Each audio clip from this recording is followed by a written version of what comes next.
Não queremos é que os movimentos sociais e populares sejam confundidos erroneamente com o terrorismo. Na Lei 13.260, e ela é clara ao excluir movimentos sociais como ato terrorista. A reforma não afeta os 75% mais pobres da população. Reforma da Previdência, que aumenta o tempo de trabalho, que reduz o piso da Previdência a menos de um salário mínimo. Quem é que vai perder? A maioria do povo brasileiro.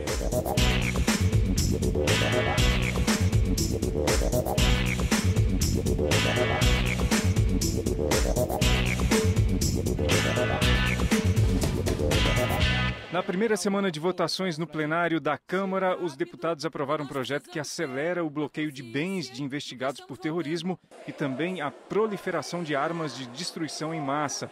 Partidos de oposição apresentavam recursos regimentais na tentativa de impedir a votação do projeto. Alegavam que a proposta poderia classificar movimentos sociais como terroristas. Fique claro o posicionamento que assumimos ao votar obstrução. Nós queremos aprofundar o debate sobre a matéria, porque temos posições claras contra qualquer ação terrorista. Não queremos é que os movimentos sociais e populares sejam confundidos erroneamente com o terrorismo.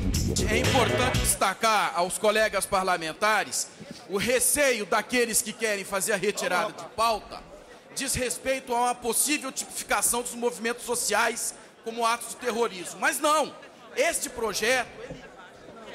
projeto estabelece procedimento, ritos de procedimento, não tem a ver com figura típica. A figura típica está lá na Lei 13.260 e ela é clara ao excluir movimentos sociais como ato terrorista. Portanto, senhor presidente, é importante votarmos esse projeto hoje para guarnecer no plano do direito internacional a punição imediata com bloqueio de bem aos crimes de terrorismo e afins. É um tema complexo, bastante grave, que se possa dar um cheque em branco para que o governo Bolsonaro, através do ministro da Justiça ou do obscuro ministro das Relações Exteriores, possa designar pessoas e organizações como se terroristas fossem. Ainda mais diante de várias entrevistas com o presidente, tentando criminalizar movimentos sociais como MST, que luta pela reforma agrária, como MTST, que luta pelo direito à moradia digna, possam, a partir dessa designação nacional, incluir nesse cadastro como se terroristas fossem. Nós somos contrários à tese de adequarmos ao Conselho de Segurança da ONU, aos acordos internacionais. Mas da maneira como está escrito aqui, o artigo 6º e o artigo 8º, estão dando uma chave, um cheque em branco para a ONU adentrar aqui dentro do Brasil e fazer o que quiser. Achamos que é prudente nós aperfeiçoarmos esse projeto, sobretudo no artigo 6º e 8º, porque efetivamente ferem de morte a soberania nacional e acho que nós não devemos aceitar. O PT falou dos movimentos sociais são democráticos, para que o povo que está nos assistindo não esquecer de que quando o MST ficou bravinho porque a Dilma estava sendo empichada, disse que ia sair entrincheirados e armados. Isso não é um movimento social, esse movimento é um braço terrorista do PT, do PSOL e de todos os partidos de esquerda aqui no Brasil.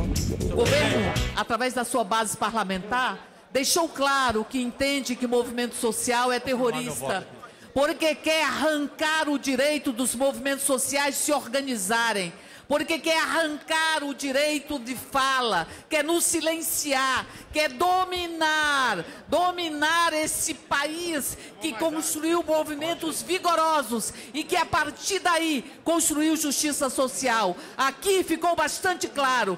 Movimento social, para que todos entendam, não são terroristas. O terrorismo quer se implantar em nosso país. E essa medida, atendendo às resoluções do Conselho de Segurança Pública das Organizações das Nações Unidas, é necessário para que o Brasil possa atender toda a legislação internacional. Então, o que aqui nós estamos fazendo é o que todos os outros países já fizeram. Nós temos que nos prevenir, nós temos que atacar as fontes de financiamento do terrorismo que existe. Aqueles atos que aconteceram recentemente no Ceará, aquele combustível não saiu do bolso daqueles delinquentes, daqueles terroristas. Alguém patrocinou, e é isso que nós temos que buscar, impedir o patrocínio dos atos terroristas. É o Conselho de Segurança da ONU que vai resolver o problema do Ceará?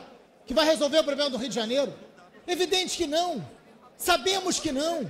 É um jogo de cena, na verdade, para afirmar o que está supostamente escondido, mas nem escondido está. Isso apareceu em diversas falas de quem sustenta esse projeto. Claro que se tivéssemos um histórico profundo de ação terrorista, estamos discutindo isso em outro patamar. Mas não, temos um grave problema de segurança pública. São coisas completamente distintas. São medidas distintas. Nós estamos falando de atos terroristas, questão de lavagem de dinheiro. Olha as consequências se nós não votarmos praticamente hoje isso aqui. O Brasil já vai para a lista negra do GAF. A suspensão do Brasil do GAF e a classificação do país como de alto risco ou não cooperativo. O Brasil será o primeiro país membro suspenso na história do GAF. Olha o que o pessoal da esquerda está fazendo. As consequências dessa suspensão: a inclusão na lista negra dos Estados Unidos, da União Europeia e de outros países, tal como o Irã e a Coreia do Norte. Nós vamos entrar nessa categoria. Olha o que o pessoal da esquerda está fazendo. Vocês não têm noção, não têm consciência do que estão fazendo com o Brasil. A reunião do GAF será no dia 20, no dia agora em junho, né? Estabeleceu esse ultimato para o país sanar essas deficiências. A manifestação do deputado Capitão Augusto é reveladora da política que tem que ser derrotada no plenário dessa casa. Nós temos que discutir o mérito das matérias.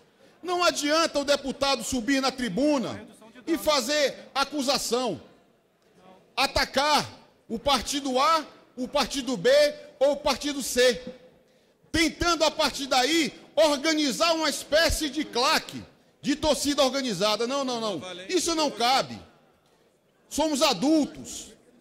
Aqui deve prevalecer o interesse nacional. Nós não podemos, sob o argumento de respeitar decisões de organizações internacionais, sob o argumento de respeitar iniciativas de combate ao terrorismo, nós não podemos permitir que paire qualquer dúvida sobre o uso político de instrumentos legais para perseguir movimentos sociais. A proposta segue agora para análise do Senado.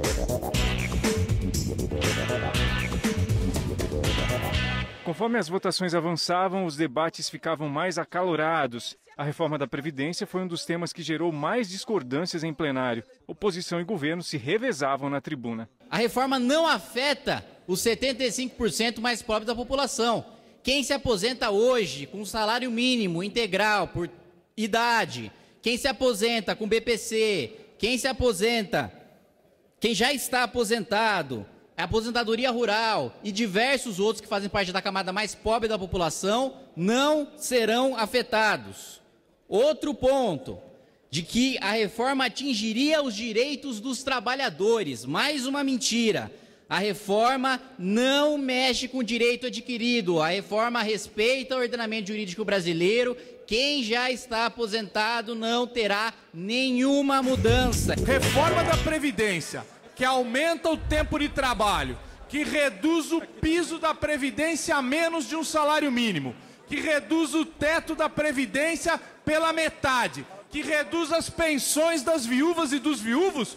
Quem é que vai perder? A maioria do povo brasileiro. É a maioria do povo brasileiro que vai receber menos do que o salário mínimo. E isso é inadmissível. Eu estou vendo aqui do outro lado a tropa da esquerda, né? PSOL, PT, liderando aí um movimento contra a nova Previdência, um movimento a favor dos mais pobres, um movimento contra este projeto que quer reduzir o tamanho do Estado. E aí, eu fico aqui matutando, quem são as pessoas de fato contra a nova Previdência? São os marajás.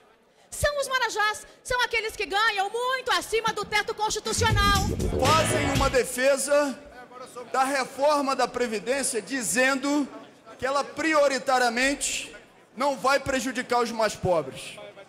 Deputada, com todo respeito, por favor, a proposta fala em alteração no BPC, benefício de prestação continuada, que é para quem ganha 1/4 de salário mínimo de renda por pessoa na família e tem dificuldade sensorial de natureza grave. Está na proposta que foi vazada pelos senhores. O Brasil sabe o que está em jogo. Os deputados aprovaram ainda a medida provisória que trata da transferência de imóveis do INSS para a União. A proposta também extingue o fundo da antiga Rede Ferroviária Federal, liberando imóveis que poderão ser vendidos, cedidos ou doados para obras de infraestrutura ou programas sociais. Aqui, o que se quer é vender imóveis do INSS no valor aproximado de 6 bilhões de reais. E mais, imóveis da extinta Rede Ferroviária Federal, que tem um valor estimado de 1,4 bilhões, que podem ser vendidos também, doados ou cedidos ao Serviço de Patrimônio da União para obras de infraestrutura, saúde e etc. Nós queríamos dizer que nós somos contrários a essa medida, porque isso aqui só serve para a lógica do fazer caixa. O argumento que eles usam, que não é o INSS não é imobiliária, não é válido, porque o INSS vai alugar imóveis que ele vai ter que pagar. Eu levantei a questão do Parque de Guararapes de Pernambuco, onde tem 25 mil famílias que dependem do resultado positivo desta medida provisória. Então ela se torna interessante em várias partes do país. Em segundo ponto, senhor presidente, é a redução do déficit previdenciário. O INSS tem aproximadamente 6 bilhões de patrimônio parado em algum lugar do país, de móveis e imóveis. E isso, de alguma forma, quando se facilita ou a comercialização, ou a permuta, ou, enfim, a concessão por uso de 30 anos ou mais, indo para mais 30 anos, naturalmente nós teríamos aí um avanço significativo. Cabe alguns esclarecimentos sobre essa matéria. É importante se ater com toda clareza ao texto. Não se trata de uma mera transferência. Se trata de uma formalização jurídica através de dação em pagamento. Em segundo lugar, nós estamos falando aqui de bens que estão em fase de deteriorização. Esses imóveis poderão amanhã ser utilizados pelos municípios, pelos estados. Portanto, do ponto de vista técnico, não há dúvida. Queria dizer que nas matérias de hoje, em relação à medida provisória 852, o governo é pela aprovação da medida provisória como ela veio no original, tendo em vista que o PLV, a aprovação do PLV traria para a União 114 bilhões de reais a menos no seu orçamento geral, no seu balanço patrimonial, e também traria anualmente uma renúncia de receita de 700 milhões de reais. Um dos destaques ao texto provocou polêmica no plenário. De autoria do PP, o destaque estabelece paridade de vencimentos entre os empregados da Companhia Brasileira de Trens Urbanos, CBTU, da Transurb e da extinta Refesa na aposentadoria. Este artigo 118, artigo 10º, na verdade, que é destacado, mas mudando o artigo 118 da Lei 10.233, vai piorar a situação fiscal do Brasil.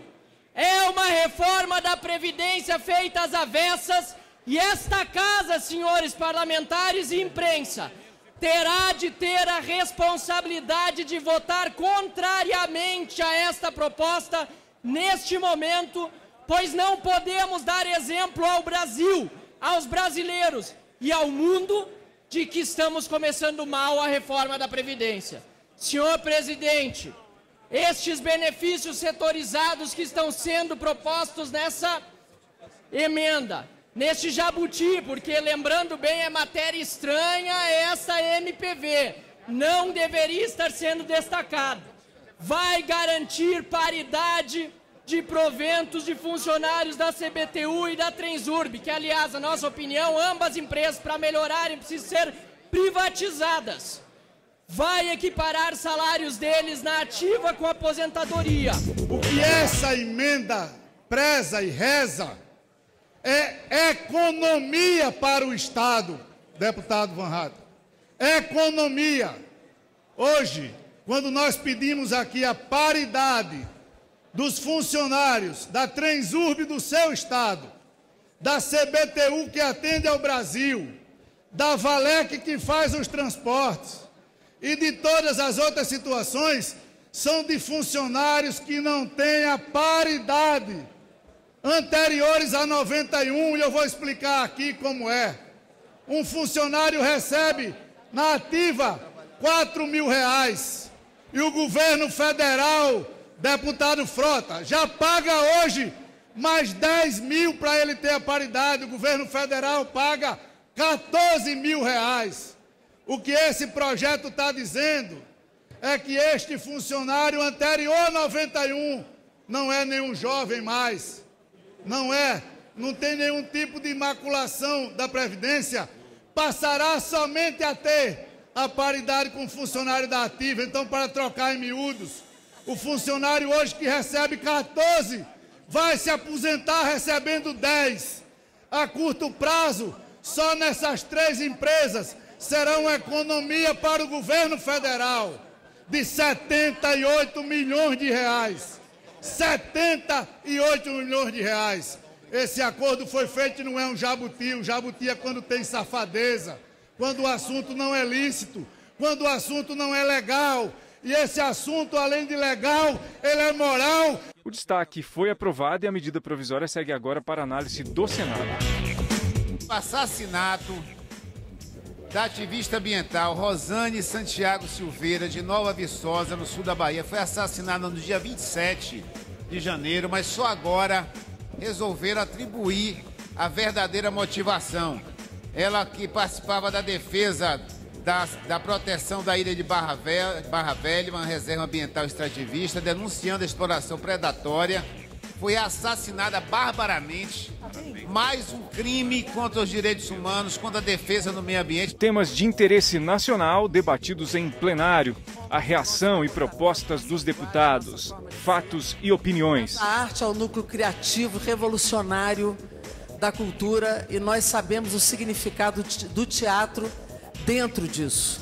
Bibi Ferreira, de fato, era a representação magnânima desse processo. Eu sei que o teatro chora, mas as plateias aplaudem o significado e a história dessa mulher fenomenal do teatro brasileiro. Nossos aplausos eternos a Bibi Ferreira.